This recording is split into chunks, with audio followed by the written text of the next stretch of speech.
This is a TXT and this is Dukatia.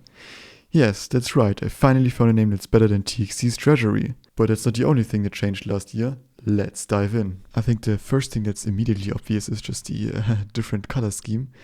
So now there are just two themes, just this dark theme and a lighter theme that's a similar color way. We're gonna look at that later though. First, let's just take a quick look at the new dashboard, which is, well, severely different.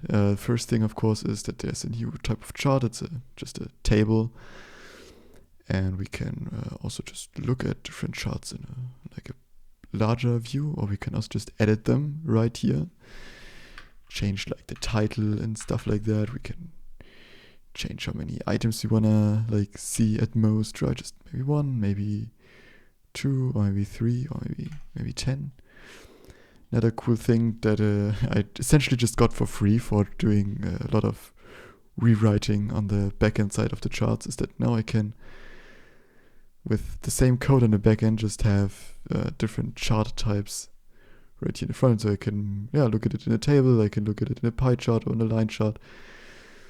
Of course, also change the chart collection here, or the default period. Do I want in a monthly view, in a daily, maybe in a quarterly? I can also just filter out that I can only see positive or only negative values. So a lot of stuff has happened here on the chart and dashboard side. There's also an edit mode where I can dynamically just resize things here. It's still not the most user-friendly thing. Ideally, I would have a drag and drop kind of thing going on, but that may come at a later point. Just want to also point out that I did some collision checking here so that charts just cannot overlap each other anymore, which used to be a bit of a problem. Transactions, nothing too much has changed here apart from, of course, looking a whole lot better. Still mostly similar. I can now add multiple positions though to transactions, so that's kind of neat. So this can also have a second position with maybe even a different tag. And if I now save that one, I don't know which one I just opened, but that works now. Another entirely new feature is budgets. So that allows you to just kind of keep track or maybe plan more of your spending. So you can, for example, say, hey, I want to only spend a certain amount of money each month on electronic stuff or my smartphone stuff or camera stuff or who knows what, maybe also on food and other essential items. So just that you can plan your spending a bit better.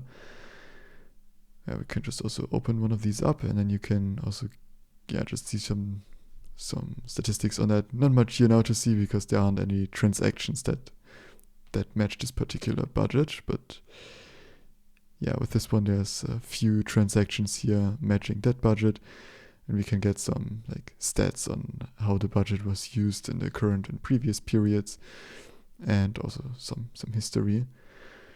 There's also one cool option that I want to point out, and that is that you can enable rollover, which just means that unused budget will be carried over into the next period.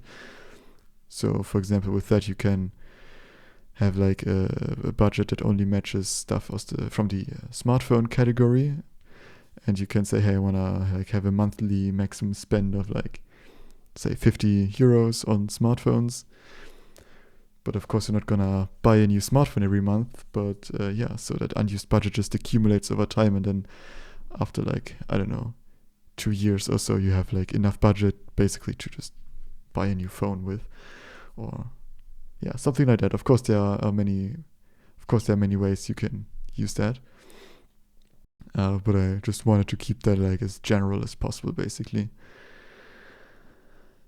Assets were of course, the thing that sort of took a really long time when I tried to implement that, which, but now they are mostly done. I've also added some total cost of ownership, which is a little bit broken here right now, which I'm not quite sure why. I think it's because those are newly created, and I'm trying to divide by 0 somewhere. So that is definitely something that I'm still going to fix. But yeah, other than that, assets work pretty much the same way as I showed it, I think, in the last video.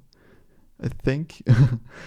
Yeah, you can also, I'm not sure if that was like a thing last time, but now you can actually add your assets to transactions as well. So that means that, for example, if you, what I've done, like in my private instances, I've added my car as an asset, and then I can now do all the car related costs, basically link them to that asset, and then I get a more accurate total cost of ownership overview, because now I can get like other related spending in there as well, which is kind of neat.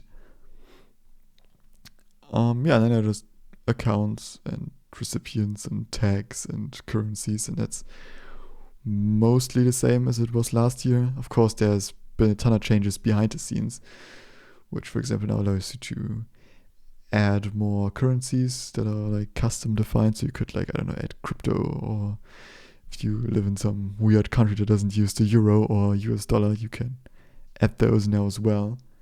Yeah, then there are settings, of course. You can change your password. You can change the theme to a lighter theme here, which, like, if you want to do that to yourself, you are free to do so.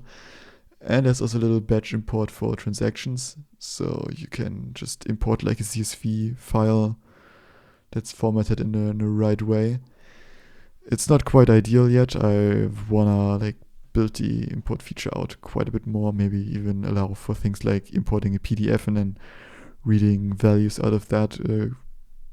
We'll see how far this will go, but yeah, there's definitely a lot more that I have to do with the batch importing. And yeah, then there are, of course, a lot of things that happened behind the scenes. For example, I've upgraded the front end from Next version 2 to version 3. I've done a lot of rewriting on the backend side, now using the trade system of Rust, for example. And one major thing that also cost me a ton of time this year was just moving a lot of the logic that used to be in the front end now to the back end. For example, the like whole sorting and filtering of charts. For example, if I just filter by an account here, now that is happening on the back end, not on the front end anymore. Also, when you like sort things and stuff like that, it's just all happening now on the back end.